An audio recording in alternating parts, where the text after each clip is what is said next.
What you guys, got another video here for you. In this one we're taking a look at the new RetroFlag NesPi 4 case, and also we're going to be taking a look at the LABISTS starter kit for Raspberry Pi 4. This is the 8GB version. We're going to be taking a look at how to set all this up and how you can build your own retro console using the RetroFlag NesPi 4 case and a Raspberry Pi.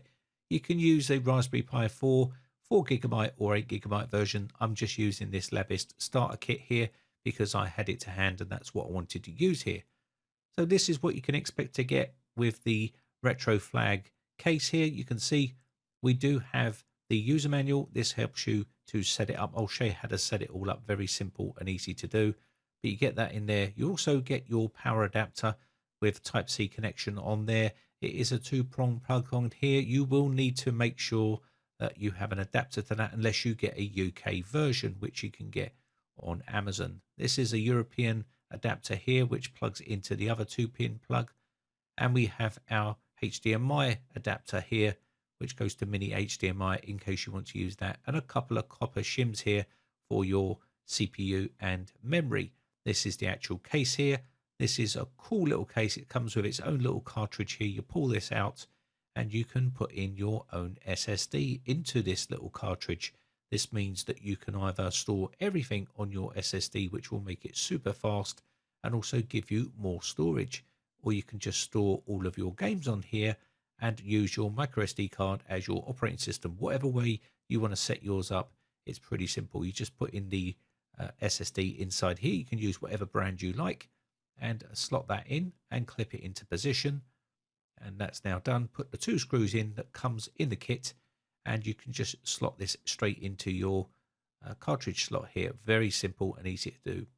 Let's take a closer look at the NesPi 4 case here. You can see this is your cartridge slot, which will slot in your SSD. And it's a really small little unit. It's very compact, but you'll be surprised how cool it is once we get inside of it. You've got your LED and your power and your reset button here. These work great.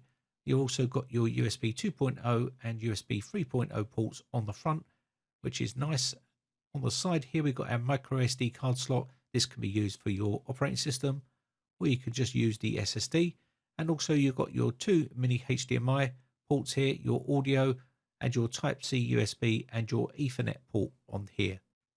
Let's take a look on the bottom of there as well to see what it looks like on the bottom. On the bottom, we've got ventilation here, and we also have this little catch here we can pull out, and this will be to store all your micro SD card inside here in case you've got a bunch of them and you just want to quickly hot swap them. You can just pull them out of the bottom here, and you've got some anti-slip rubber feet and good air ventilation for the bottom here. So a really nice looking case. I think it looks absolutely cool. Let's take it apart and have a look inside what we get. So looking at the top here, there is a power cable here, which is a USB connector on the end. That's USB 3.0. I'll show you how to set all this up. Very simple and easy to set up this. And on the bottom here, you can see there is a little package in here with screws and a screwdriver and some thermal pads and some other bits and pieces. And we've also got a really nice big aluminium or aluminum if you're in the States heatsink here. This is to keep your CPU and your memory cool, or just keep the Raspberry Pi cool in general. It's a really big fan, as you can see here. Really nice, and this will help dissipate the heat that is generated up from the Raspberry Pi, because they do run a bit hot. And again, we can put some thermal pads on there if we wish. Inside the bottom here, there is a piece of paper telling you to make sure your SD card is removed before you insert your Raspberry Pi. We've got an Ethernet cable and also USB 2.0, USB 3.0, and a power cable there to some little boards inside here. This will be controlling the actual unit itself. So that is the new 2020 RetroFlag NesPi 4 case. Let's take a look at the Raspberry Pi we're going to be using. This is from LABISTS. Now, LABISTS have got some awesome kits on their website. I'll leave all the links in the video description. This one is the Raspberry Pi 4 Model B 8GB of RAM version, which I'm really interested in testing in future videos. You can see a very powerful little board here and very affordable. It's got all the usual connections which a Raspberry Pi has, but this one has 8GB of RAM. Now, you're also going to get yourself the quick start guide. Now this is in case you want to set it up for something else. It just gives you some instructions on the Raspberry Pi itself, but inside this kit it gives you everything you need to set it up as a separate computer. If you want to do that, you don't have to use the RetroFlag NesPi 4 case. You can use the case that comes in the kit.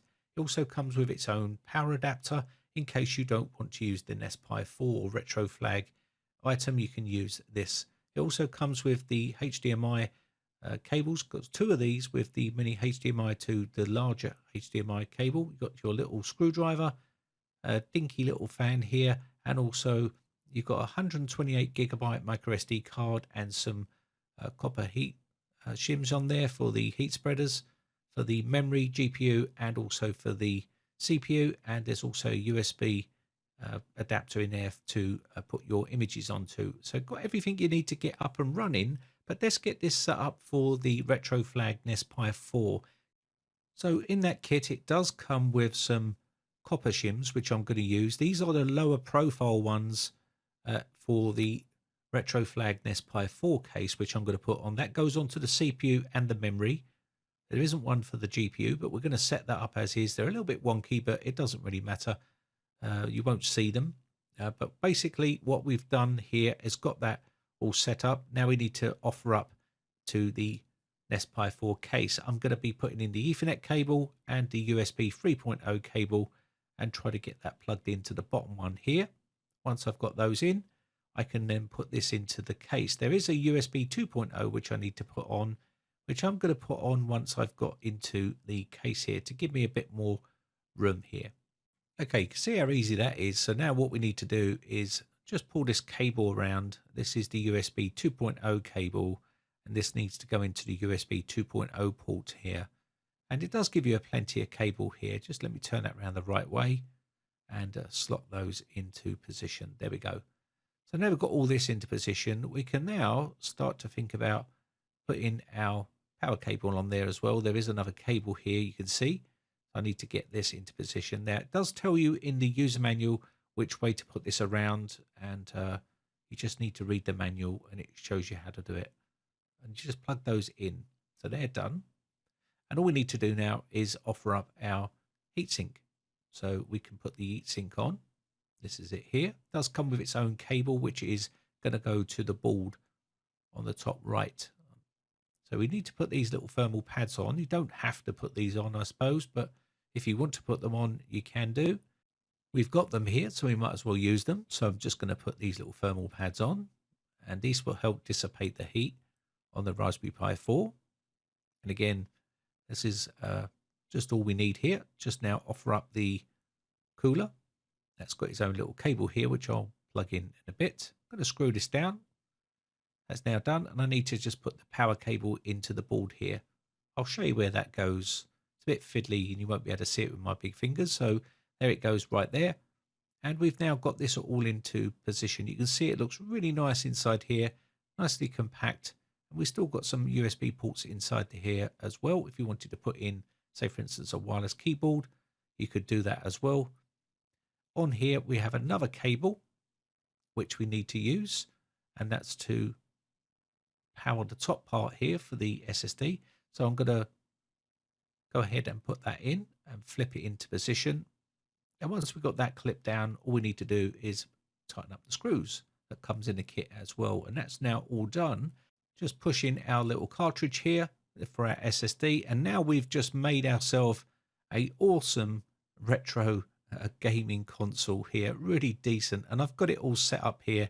Just got myself a controller here plugged in, which I got from LABISTS in another kit, which you can go and check some of my videos out.